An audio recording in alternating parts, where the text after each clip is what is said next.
And now, it's time for World of Prophecy with your host, former professor at the University of Texas at Austin, career United States Air Force officer, and best-selling author, Texe Marrs. Hello, friends. This is Texe Marrs, and welcome to another edition of World of Prophecy. You know, we have the title World of Prophecy because we are heard around the world globally on WWCR International Shortwave Radio.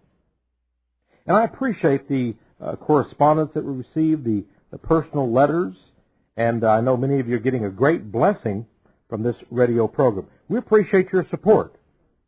I want to also let my good friends out there in the radio world know that my new book, Big Sister is Watching You, the true story of Hillary Clinton and the feminazis who are now running the President of the United States as well as this nation, is doing very, very well. God is blessing the sales of that book, and it's, I suppose it could turn out to be one of the biggest selling books that I've had, at least from early indications. And of course, a book doesn't have to be a bestseller to do what God wants it to do in the world. It only has to be read possibly by one or two people whom God wants in their hands. But nevertheless, we see that Big Sister is Watching You is doing very well, and already we've distributed I don't know how many tens of thousands of copies. It's just getting really out now into bookstores and among distributors. Some of the other Christian ministries and patriotic organizations are offering the book. If you have not got your copy of Big Sister is Watching You, be sure to send your love gift of $12 plus $2 postage to Texe Marrs or to World of Prophecy, 1708 Patterson Road, Austin, Texas, 78733, and that's here in the continental United States of America. And you can call us always toll-free, 1-800-234-9673. Now, as you know, we've been having some tremendous interviews with folks over the last few weeks. But tonight's interview, I'll tell you, I'm excited about it myself. This man is a good friend of mine. He's a true American patriot, a Christian. He's written a bestseller book, too. It's a book I have. I've read it. And I'll tell you, it's a thick book. But don't let the size deter you, because there's a lot of fascinating information in it. The title of the book is Behold a Pale Horse.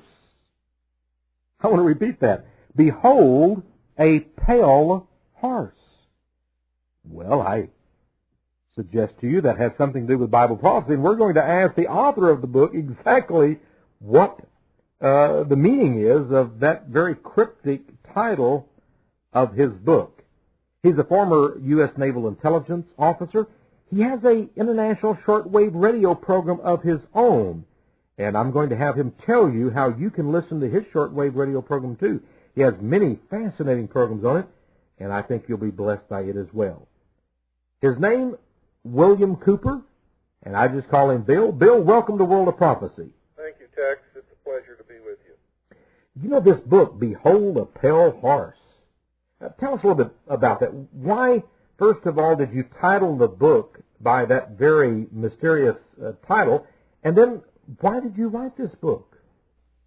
Well, it's a long story, and it began years ago when I was a young man in the United States Navy attached to the Office of Naval Intelligence, and at one point was a member of the briefing team of Admiral Bernard Clary, who at that time was the Commander-in-Chief of the United States Pacific Fleet.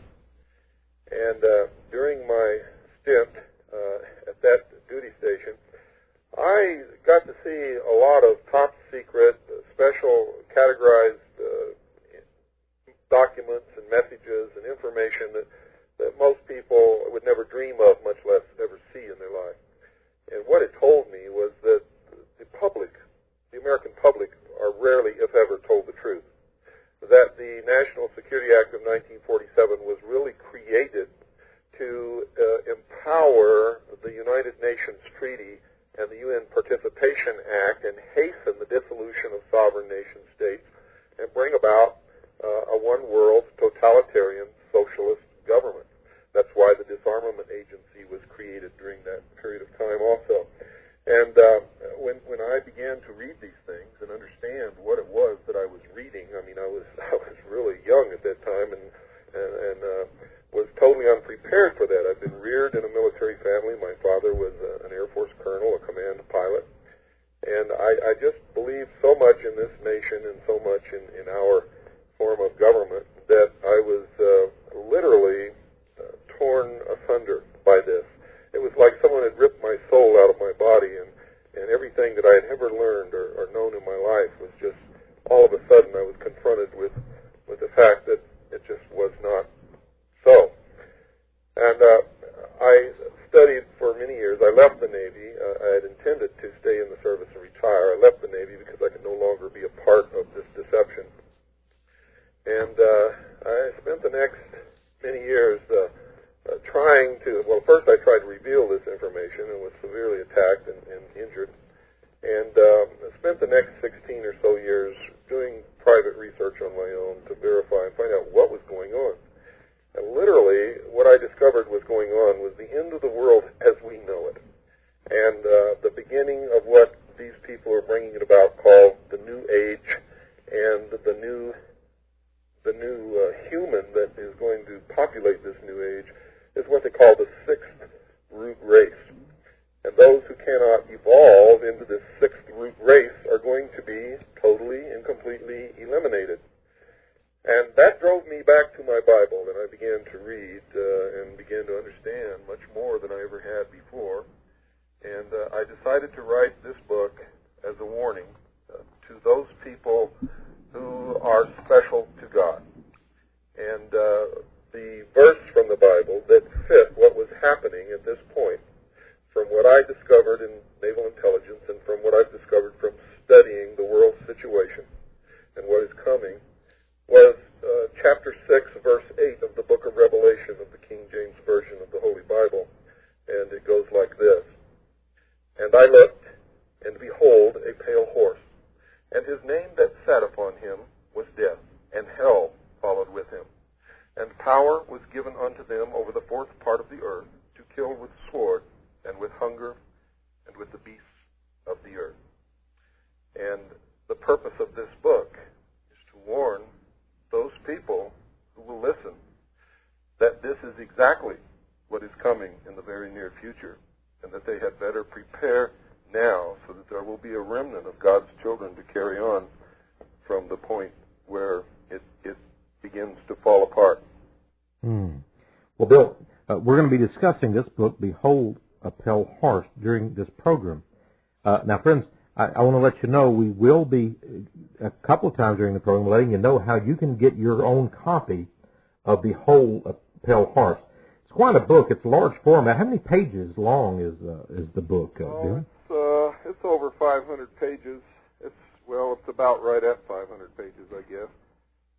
And I've been told by experts that it's the most well-documented book containing the most suppressed information that's ever been published in history up to this point. Over 500 pages. I've even documented in here the connection of United States Army intelligence with the Satanic Church, and explained a lot of things that people before have not been able to understand, either why it was happening or who was bringing it about.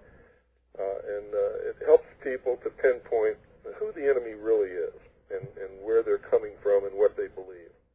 You know, Bill, a lot of the things you're saying, if a person's listening to this program for the first time, they're probably really shocked and bewildered. And yet what you just said there about the Satanic Church and the connection with the U.S. Army, we know that LaVey was at Presidio, the military installation there, and stationed, that it has a cult connection. And now we have Mikhail Gorbachev, funded by the Rockefeller Foundation and other groups. And there he is.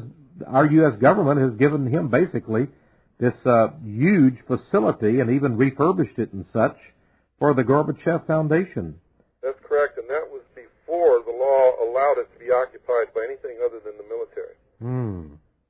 So there certainly is a connection here. On, you know, a lot of people ask the question about what has been called the Illuminati.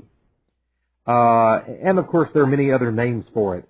And I know this seems very basic, but for the folks out there that might have just tuned in, is there an Illuminati? Are they the ones doing these things that you've exposed in your well-documented book, Beyond the Pale Horse? What about the Illuminati? Is that the group we're talking about? Well, the Illuminati very simply means those who are illumined. And those who are illumined are all of those who belong to the secret societies whose membership organization is always in the structure of a pyramid with a whole bunch of slathering idiots at the bottom thirsting after a secret that they'll probably never know, and a very few at the top who really know what the secrets ultimately are, and controlling this huge population that exists below them in these secret societies. And of course, as they grow up to the degrees of initiation, they take countless blood oaths, so that by the time they reach the top, they've taken 60 or more of these oaths. And they're so locked into it that even if they wanted to rebel at that point, it would be almost impossible for them to do so unless they had some tremendous outside spiritual help and inner strength. This is nothing more, Tex, in my research, I have discovered that this is nothing more than the ancient religion of Babylon, brought forth to the modern day, and it's been perpetuated in secret for the millennium, all the way from that ancient time right up to the present day.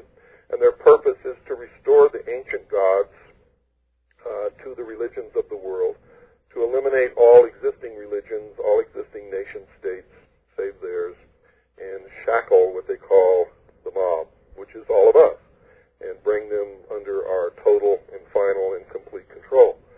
The basic philosophy that underlies this religion is simply this. And to them, this is a metaphor, nothing else. While it may mean an awful lot to you and to me and to many other people out there, to them it is a metaphor. And basically, what they believe is that man was held prisoner in the Garden of Eden by an unjust, vindictive, terrible, jealous God named Jehovah or Adonai, and that man was set free from the bonds or the chains of ignorance by Lucifer through his agent Satan, with the gift of intellect or primordial knowing. That man is in a state of becoming. And if man learns to do good works, so to speak, what they call good works, that man himself will elevate to the state of apotheosis and will himself become God. And you see this prevalent throughout the New Age movement. You see it prevalent throughout the lodges of Freemasonry, the ancient order of the Rose and Cross, or Rosicrucis. You see it in the Knights of Malta, the Knights Templar. You see it in the Mormon Church. You see it in all of these very, very powerful groups who hold great positions of authority in our government, our military, and even in all the local small towns and great cities out there. And I have to say, at this moment, they are very firmly in charge, and they are propelling us toward their dream of the New Age. You know, you mentioned the Mormon Church, and you and I would know then that Joseph Smith was a Mason, and many of the rituals of the Mormon Church are based on Freemasonry.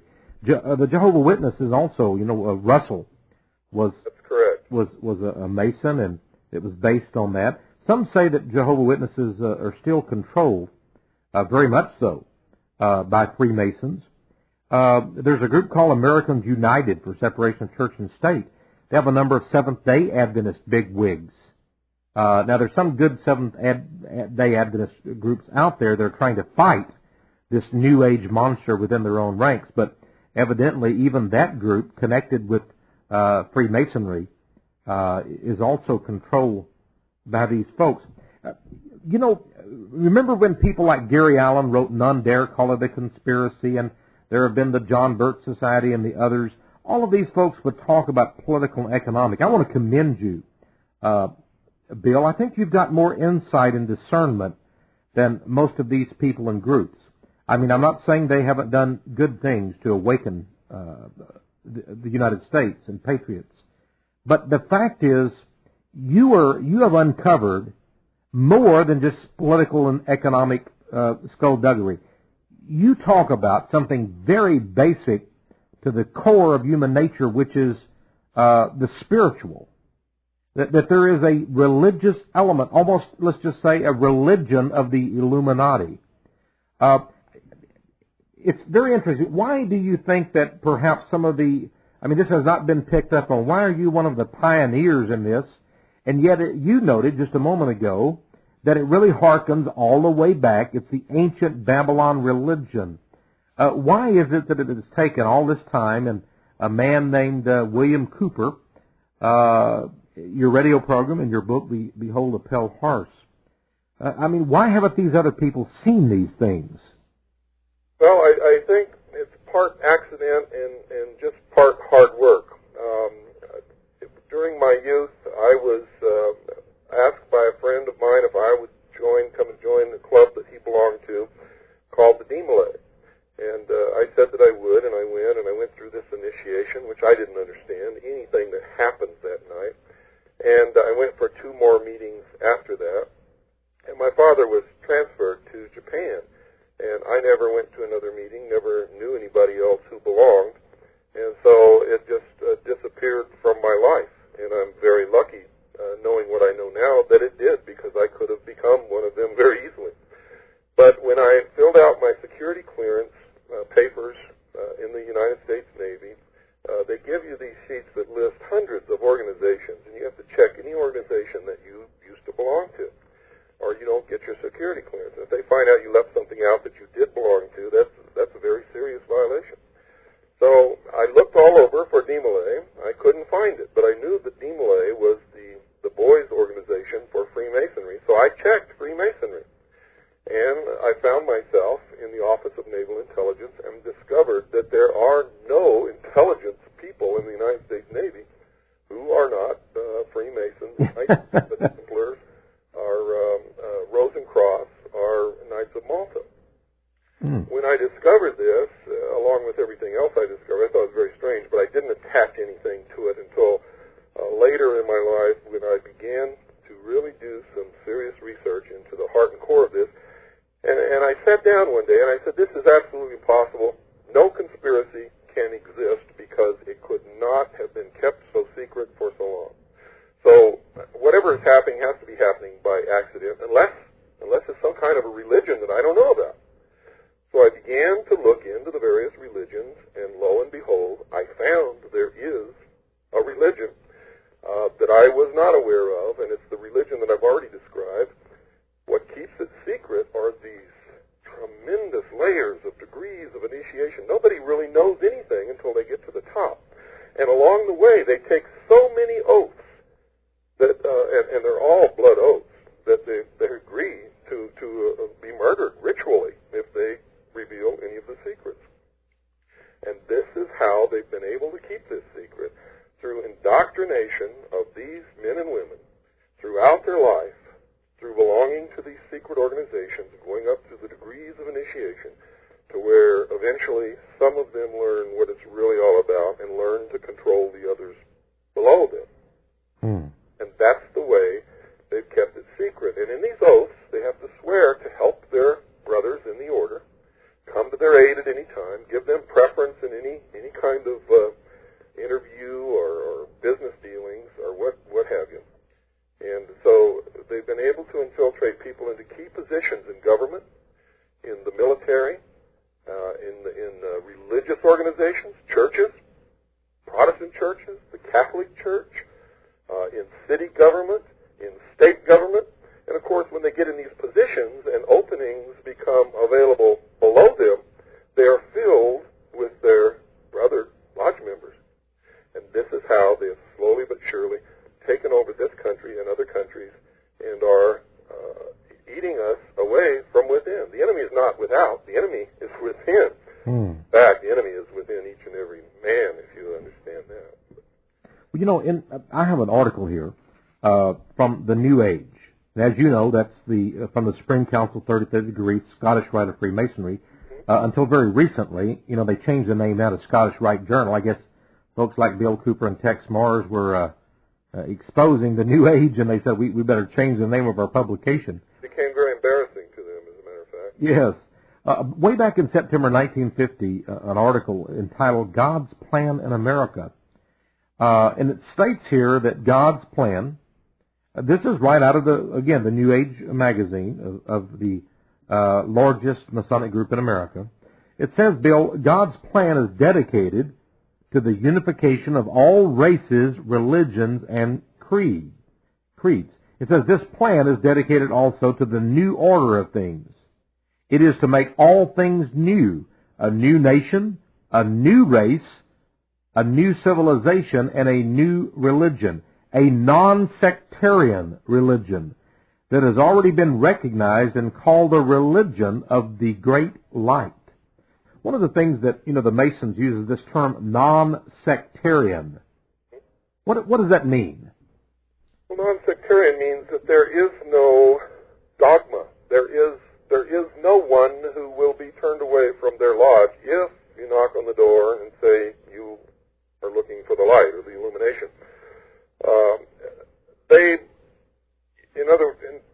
To join, you must believe in a deity. But your deity doesn't have to have any name, nor do they ask you the name of your deity.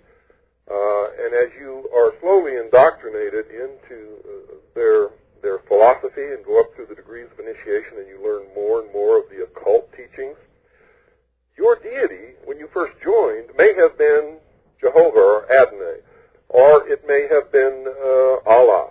It doesn't make any difference. By the time you reach a certain point, your deity has been transformed in your mind very subtly by these occult practices and has become Lucifer. So the great light then is Lucifer. Pardon? The great light then is Lucifer. That is correct. It says here, the guiding hand of providence has chosen the Nordic people to bring in and unfold a new order of the world. And Bill, it goes on in this article. Now again, this is an article by C. William Smith, God's Plan in America, the New Age magazine, September 1950. It says that, and it's going along with something you said a little earlier in the program that I thought was very, very significant. It says the Nordics are the highest branch of the fifth Aryan civilization. It says, and the American race will be the sixth Aryan civilization. This new and great civilization is like an American beauty rosebud, ready to open and send its wonderful fragrance to all the world. The Aryan race, you talked about the sixth race. Well, a lot of people out there said, now wait just a minute. William Cooper, that he couldn't be serious, but here is the Freemasons' own top publication, as far back as 1950. We're talking about 44 years ago, confirming what you said earlier here on World of Prophecy.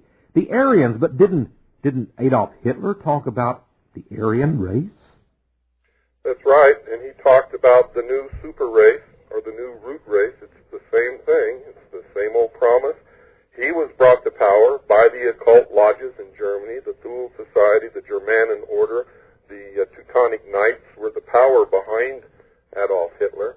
They profess to be bringing all the races together. The truth is, if you're not a white, Aryan, Anglo-Saxon, you're dead in the New World Order. You will be a slave or just summarily executed. They make no secret of this. If you don't believe that, go down to a Masonic lodge and see if you can find any black people in there. Mm-hmm. So the unification of all races, you think they basically mean make them all one slave race? Is that what you... Yeah, well, they are the modern equivalent of National Socialism, the Nazi Party. Well, of course, some people now are beginning to wake up to the fact that maybe Bill Clinton is and Hillary could have some Nazi fascist intentions. Do you think that's possible? Without any doubt. Have you found the connection of Bill Clinton with this group of men that you're exposing? Oh yes. There was a man in England by the name of Cecil Rhodes. Now, Cecil Rhodes is the man that Rhodesia is named after, and he is the man who established the diamond mines in South Africa, and for so many years enslaved the South African people. And he wrote one will where he wanted to establish a secret society and leave all his money to that secret society to bring about a one-world government, which would be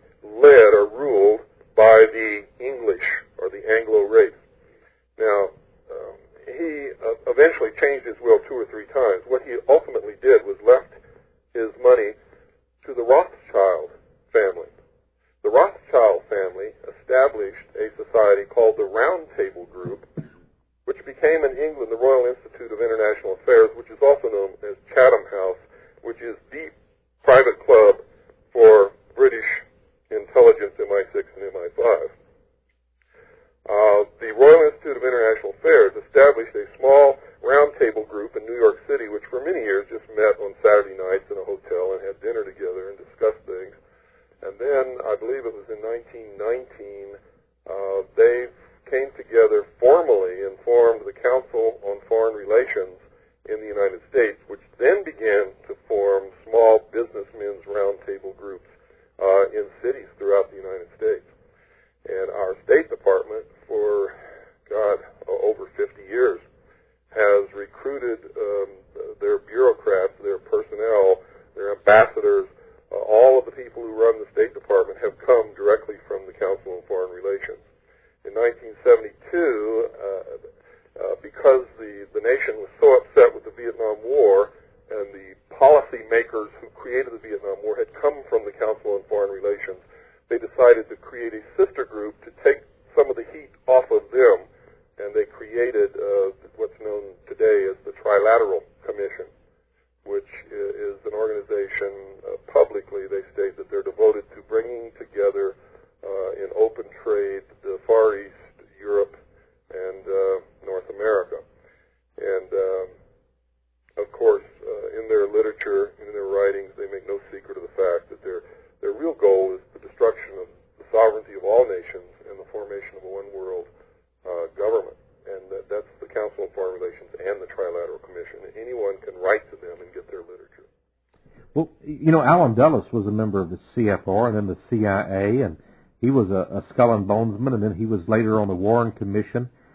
The Skull and Bones Society, the Bilderbergers, the CFR, the Trilateral Commission, the groups that you're talking about, the Rosicrucians, Freemasonry, are they really, are we talking about, do they all come together at some intersection? At the top, they are all exactly the same organization. At the bottom, they appear to be different, and at times, and on certain issues, apparently appear to oppose each other. And they use this very, very effectively. It is the old Hegelian dialectic of political conflict resolutions, where they want a solution, they want something to happen. So they look around and they create a problem, the solution to which is what they wanted to happen in the first place. They create this tremendous conflict between two opposing forces, which creates a synthesis which results in the solution that they wanted. And the result in the public's mind is that all this came about by accident, or else it came about because the public needed it or wanted it as the solution to some problem. For instance, one of these people who was trying to prove that Freemasonry could have no part in any plot to control the world used as an example Mexico. And the two parties in Mexico that are always the strongest parties vying against each other for public office in Mexico, one party is controlled by the Scottish Rite of Freemasonry, the other by the York Rite. So he's using this. He's saying, you see, they're fighting against each other for power in Mexico. Therefore, they could not possibly be in control. It just depends upon which one wins the election. Well, the truth is, that's just the biggest bunch of BS that's ever gone down the pike, because the truth is, no matter who wins the election, Freemasons won.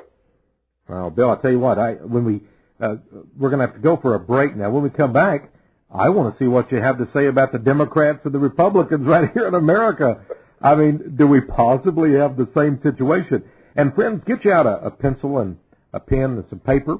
We're going to tell you how to get a copy of Behold the Pale Horse. We're going to be discussing UFOs and a lot more on the other side of this announcement. So stay with us. I'm Texe Marrs. This is World of Prophecy. My special guest, William Cooper. It's been called America's most shocking and revealing newsletter. It's also the most truthful and the most informative. I'm talking about Texe Marrs' exciting newsletter, Flashpoint. Don't look for this publication at your local bookstore. You won't find this kind of startling information on the CBS, ABC, or NBC News either.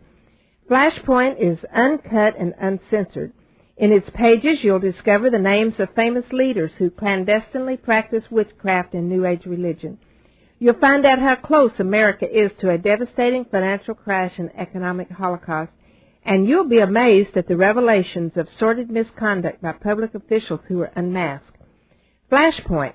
It's the most effective tool in the world today to keep you up to date on the global conspiracy and on Bible prophecy. Now here's the best news of all. Texe Marrs and World of Prophecy want to give you a 6-month free subscription to this outstanding newsletter at no charge to you. That's right, a 6-month subscription to Flashpoint. America and the planet's most valuable newsletter can be yours absolutely free. Simply call toll-free 1-800-234-9673 to receive your free subscription to Flashpoint. Again, that number is 1-800-234-9673. Or write to World of Prophecy, 1708 Patterson Road, Austin, Texas, 78733. Flashpoint. It contains facts and information that will be priceless to you, and it's free.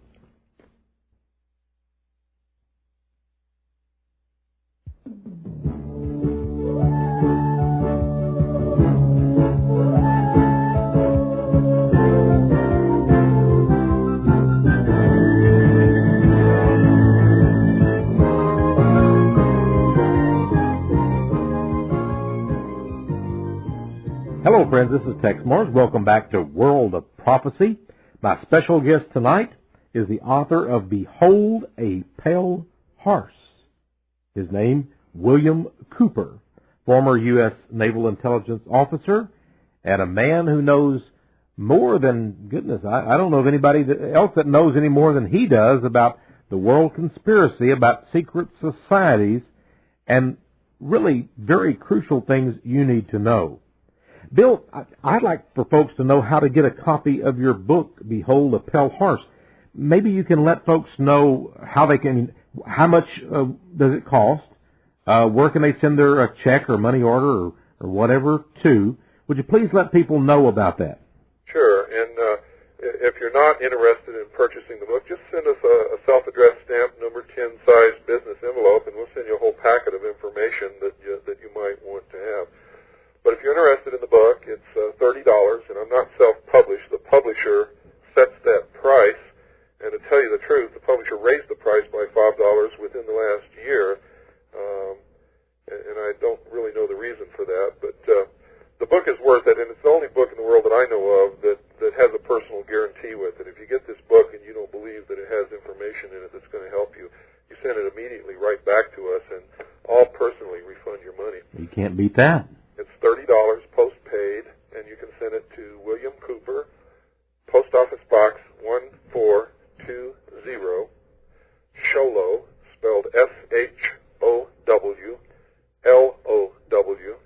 Arizona, 85901. That's P.O. Box 1420, Sholo, spelled just like it sounds, Arizona, 85901.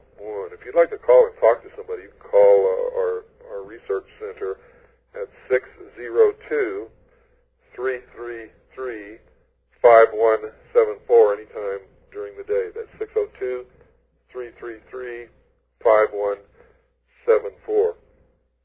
And if you'd like to listen to my program, The Hour of the Time, it's on Monday through Friday nights at 11 p.m. Central Standard Time on WWCR. The frequency is 5.810 megahertz, 5.810 megahertz, and you can also get us on satellite on SpaceNet 3, channel 21, 5.8 audio, and that's wideband. That's SpaceNet 3, channel 21, 5.8 audio, wideband. Okay, and friends, just to repeat what Bill Cooper is saying, his book, Behold a Pale Horse, $30. That includes postage and handling. And it's just send that check or money order to P.O. Box 1420, and the town or city is Sholo. Very interesting name there, Bill. Sholo, Arizona, Showlow, Arizona. The zip code 85901. And if you just want information about his organization and his mission in life, so to speak, what he's doing, he's been talking about that on this program, just send a number 10 envelope to that same address, and you'll get back a packet of information. It'll probably tell you about this book, and then you can order it at that time. But I think the book is very worthwhile. Much information, some original documents, formerly classified secret and top secret. I have a copy of the book myself. I do recommend it.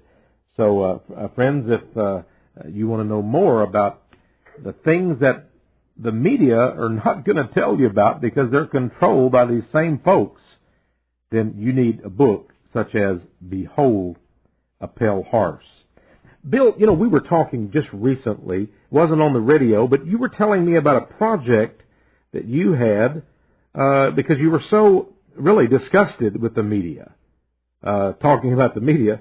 And you said that you wanted to attempt to have a national program to buy up some media so that Christians and American patriots could get their version of the truth out. I mean, I said version, hey, the truth out. Tell us a little bit about your plans in that area. Well, so many people are so disgusted with what they're seeing on television and hearing on the radio and what's printed in the newspapers, and so many lies are thrown at us daily. And it's all got this liberal, socialist, Marxist slant to it that's criminal. And nothing is being done about this. So many people come to me and say, Bill, what can we do? I mean, it's all stacked against us. Nobody's going to believe us. They ignore us. They don't even know we exist because the media won't even print our meetings or anything. So I sat down and realized all of a sudden that Americans don't understand how our system works. Everything in America is for sale. And I mean everything. And the media is publicly held corporations, which means they have stock. What we have done is target one company, Gannett Company Incorporated, for a takeover by the citizens of America. And what we're asking people to do is buy initially 5 or 10 shares of GCI. That's the New York Stock Exchange symbol for Gannett Company Incorporated.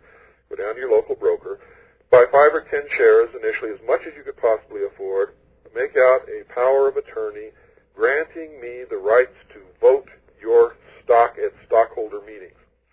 This gives us power. In other words, the more shares we own, the more power we have, because the shareholders are the owners of the company. Once we gain ownership, our proxy votes of 51% of the voting stock, and it's all voting stock, we literally own the company and can dictate what that company does. And that's exactly what we intend to do. We intend to get back to the principles and ideals upon which this country was based. We want to get back to objective journalism and not this liberal socialist slant that everything has on it, where reporters go out and do what they're supposed to do, report the facts and let the reader make up their own mind about what those facts mean, and so on and so forth. Gannett owns over 150 newspapers in this country, including USA Today. They own 15 television stations and just bought 4 or 5 more, and 17 AM and FM radio stations, and they're the largest owner of outdoor billboard advertising space in the country. So if we can do this and set an example to other citizens in this country, we could end up with a powerful groundswell movement. We could literally buy the media and take back this country. It is what the media gives to the people that causes them to think and do the things that they think and do today, and not vice versa. The media is not reflecting society as we know it. It is creating the society of the future, and we all know that the society they're creating is not the one that we want. So I would ask that all of you please help, and if you want more information before you go buy stock, send us that number 10 self-addressed stamped envelope, and we'll send it to you. If you want to get right on board real quick, go right down and buy your stock and make out your program so that you continue to buy stock every month or every 2 months, 1 or 2 shares, whatever you can afford. and let's take this country back. You know, of course, what you're suggesting here is sort of fascinating because the owner of the stock still has the stock. They still get the dividend or whatever, and, That's right. And if the stock grows, it's theirs. So they're not losing anything financially. That's right. And if you only own 5 or 10 or 50 or even a couple of hundred shares of Gannett, GCI on the stock exchange as their symbol, then what you're saying, they give you, William Cooper, the proxy to exercise their vote at stock meetings, but they still have the stock and all. So you're not asking for any money. No. You're really asking for the paper rights to bring a more unbiased view. As we were talking, it hit me that many American corporations are actually controlled by just 3 or 4% because stock is so dispersed that if you gain just a small percentage of the total outstanding shares of a company, you can basically control that company. Sometimes that's true. We believe that there are a lot of stockholders who already own stock in that company who, once they have received communication from us and understand what we're doing, will probably give us their proxies right off the bat. So already, let me tell you some good news. Just before I went to San Francisco, which was last weekend, to speak at the Dunphy Hotel, we counted up the proxies that we had already had, and we only began this program a little over 2 weeks ago, about 3 weeks ago, I guess. We already had 173,000 proxy votes assigned to us. Goodness. Means that we have Americans out there who own 173,000 shares of Gannett Company Incorporated who didn't own it before. That's going to make a big impact. People will sit up and take some notice. You can go out and demonstrate on the streets, and that can be powerful, but, the pen is mightier than the sword. Well, I'll tell you what, let's I really appreciate your mentioning that. I think it's an important program. But I want to get back now to your book, Beyond the Pale Horse. And one of the things I told the folks that we would discuss, you were mentioning the fact that there are 2 political parties in Mexico. One is basically controlled by the York Rite of Freemasonry, the other by the Scottish Rite, and yet because they're Masonry and because they're controlled both of those groups behind the scenes, there's really only one political party in Mexico. And I was asking the question about our venerable Democrats and Republicans here in the United States, Bill. Well, the same situation exists here. You'll find that the higher echelons of both parties are members of the Council on Foreign Relations, the Trilateral Commission, and in most instances are also Freemasons, member of the Rosencross, Knights Templar, or Knights of Malta. So, it's exactly the same situation. We don't get to select the candidates. And the problem with elections in this country is we think that we're voting for the best man. The truth is, whoever we elect is their man. They select the candidates, and the candidates are presented to us as a choice. The truth is, it doesn't make any difference which choice we take. So many people were so enamored with Ronald Reagan, but look what he did. Ronald Reagan bankrupted the country and made it possible for socialism to become a reality in the Clinton administration. Yeah, he really did. And, if folks doubt what you're saying, just look at Robert Dole. He's a 33rd degree Freemason. That's right. No wonder he would back Clinton on the NAFTA plan and really do nothing to stop the health care plan. Hey, these guys are in the same camp, aren't they? They certainly are. And you might wonder about Rush Limbaugh, who's also backing NAFTA. Why is he backing NAFTA? Very simple. He's also in the same camp. It doesn't sound like he is, but you notice that Rush never gets to the meat of anything, and he never identifies an enemy. He poo-poos the conspiracy. He tells everybody everything's okay if we can just get Clinton out of the White House. Yeah, if we just get a Republican in, everything is going to work out just great, even though we had Reagan and Bush, and all they gave us was the New World Order. We have another installment, maybe the final installment, in fact, in Mr. Clinton. Well, UFOs. Well, I tell you, I get a lot of mail on this. I bet you do. And there are many theories of UFOs, of course. But in your book, you talk about some possible government, let's just call it a cover-up, or even a colossal conspiracy. I guess the real question is Bill, to start off with, what are these darn things? What are UFOs?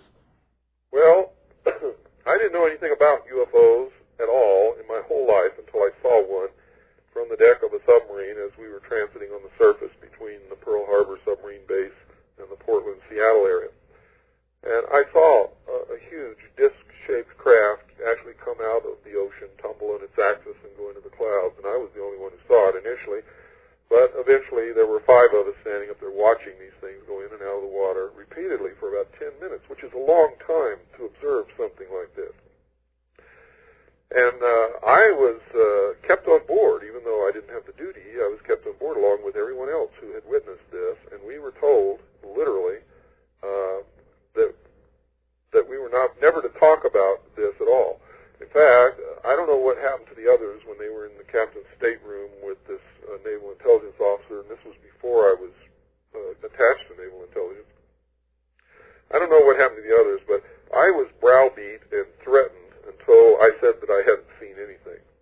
And when I said that I hadn't seen anything, everybody was just ecstatic. They loved that. And they had me sign all these security oaths and read all these things that said I'd go to jail for the rest of my life and forfeit everything that I've ever had and disappear from the whole, down into some bottomless pit if I ever spoke about what it was that I had not seen.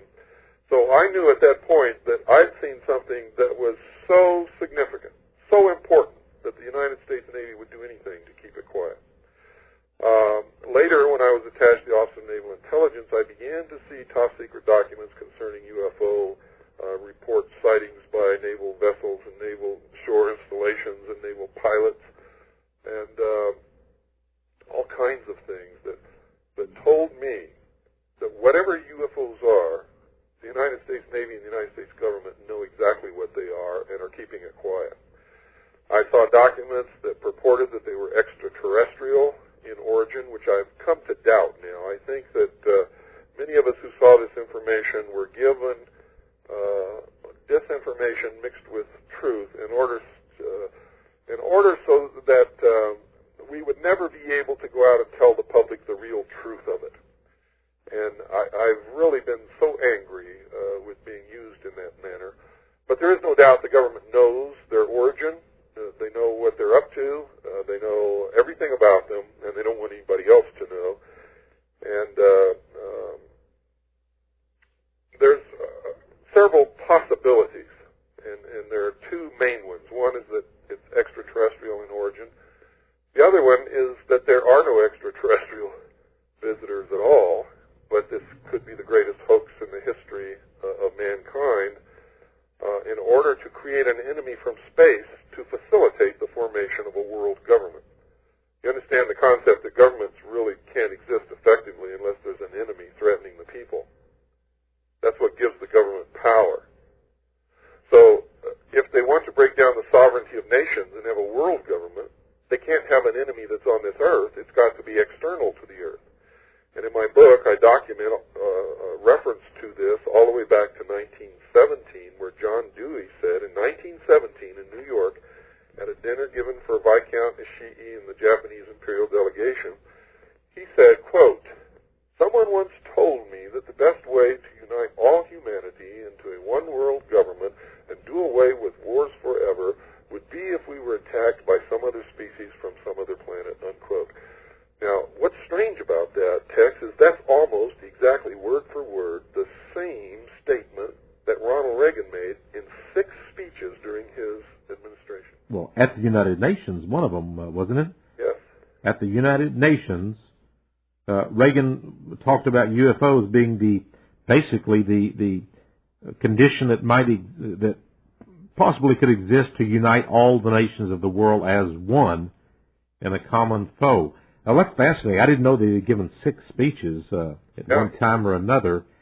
Well, you remember H.G. Wells' War of the Worlds?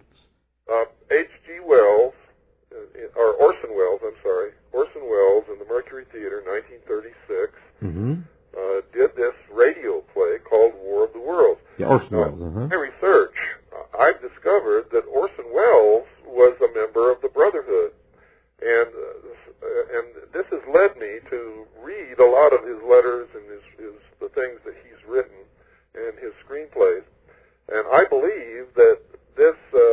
playing of War of the Worlds on radio by the Mercury Theater was a test of this theory that an external threat to the Earth would unite mankind and bring them together, and that people would believe it. They wanted to see if it was believable. And, of course, it was, because the next day the stock market took a deep tumble, and during that night, farmers were running around shooting at each other with shotguns looking for these alien invaders. And so that told them that all they needed now, since people would clearly go for it, all they needed now was the technology. Our research shows that Hitler gave them the technology. When we went into Germany after World War II, Hitler's German scientists had already built flying discs. And the Russians, Great Britain, Canada, Australia, and the United States all got pieces of this technology and some of the scientists that went along with it. You'll notice that the first UFO sightings were in 1947 in the northwest portion of the United States and came out of Canada and went back into Canada, exactly where Avro Corporation built a huge city and facilities and had actually published in the newspapers that they were building flying discs. Now, I'm not saying that that's absolutely the answer. I don't know the answer any more than anybody else, but in my book I've published a chapter called The Secret Government, which contains everything up to the point of publishing of my book that was ever known about flying saucers, or has ever leaked out of the government, or has ever been the result of any investigation by what they call ufologists. I call them ufologists because they're fooling people more than they're enlightening them. You know, Whitley Strieber wrote a book. I don't know if you remember that a few years ago, Communion, that was a #1 New York Times bestseller. And I read that book very carefully, and of course, he's being a thriller, sort of a horror genre type of writer. Strieber did a fantastic job. Some say it's a work of fiction. He claims it was nonfiction and passed a lie detector test and so forth. One of the things, Bill, that struck me about that book as I read it, and by the way, I reviewed that book in my own book, Mystery Mark of the New Age, because one of the things that Strieber said had happened to him was he was given a mark on his hand or his arm. And it was 3 triangles. He also said that he encountered a female alien, one of these grays, but it was like a female with almond-shaped eyes. And he said the only thing that he could imagine from his lifetime of study of, listen to this now, Babylonian religion and such, and the occult, was that this was, to him, he got the impression this was Ishtar, the great goddess of Babylon. The ritual that they put him through was a sexual ritual. It was conducted in a round room.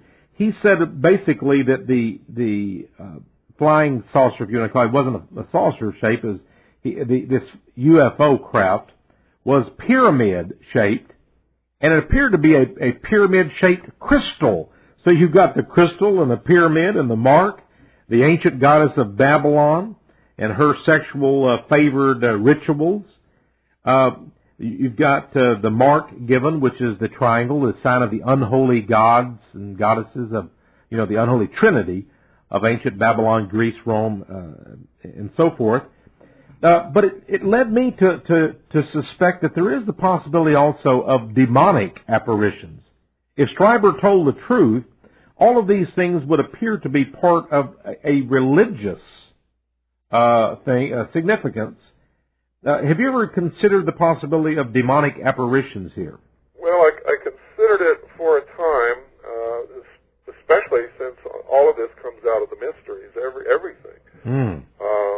Remember Lilith used to come and have intercourse with men in their beds. Oh, yes. In ancient times, and you'll also remember that these little gray type period in the Hebrew Kabbalah, the book of the Kabbalah, there are drawings of them that are exactly the same as what you see these people describing, and they were called a hyksos. And in the mystery religions, some of these priests of the religion of ancient Babylon or the modern mysteries, believed the Hyksos were the perfect race who came and mated with the daughters of men and created the gods, on earth, and on and on and on it goes. And then I began to investigate who are the people that are bringing all these stories out, and how come nobody else sees these people being abducted and everything. And I began to find out that these people all belong to the same secret societies. They're all Freemasons, Wow. Rose Cross, Knights Templar, Knights of Malta, without exception. And what really intrigued me about Strieber was in his book, Majestic. In there, he published some documents which I had actually seen as top secret, classified documents in the Navy. And I have no idea how he could have gotten his hands on those documents unless they were intentionally leaked. But why would they leak the exact same documents that I saw unless they expected me to stand up and corroborate his book, which I know that there are no leaks from the intelligence community. If there's a leak, it's done intentionally to manipulate populations or governments. Have you noticed something that's going on, Bill? This is on sort of the same line, not specifically on UFOs, but I have noticed that there has been a flood recently of leaks.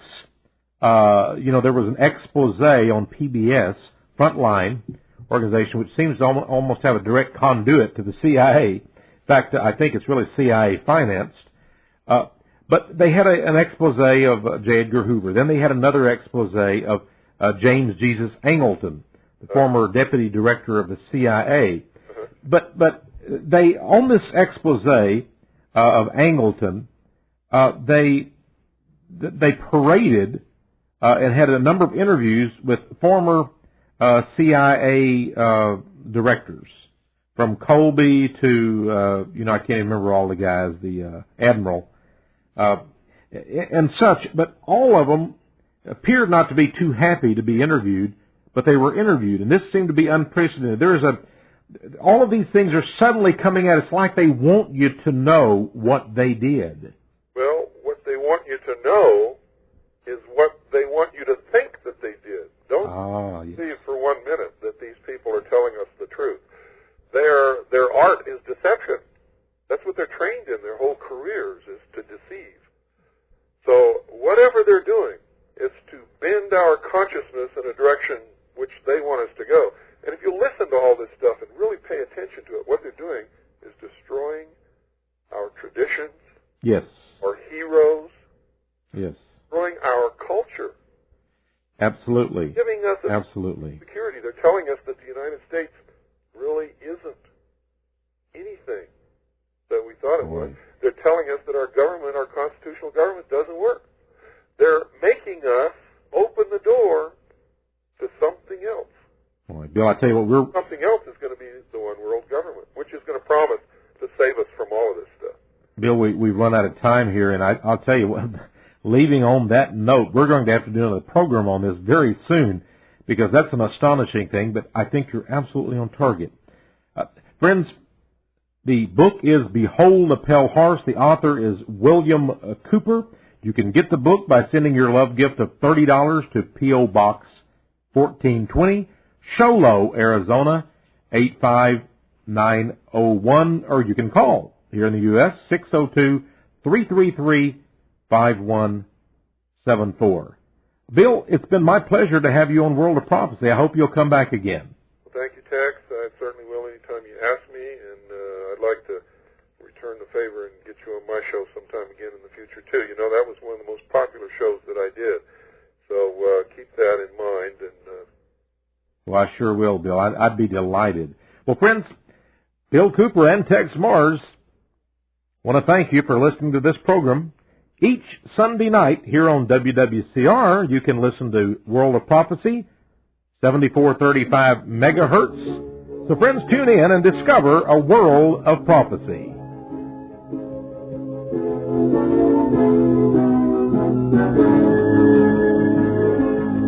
You've been listening to World of Prophecy with your host, Texe Marrs.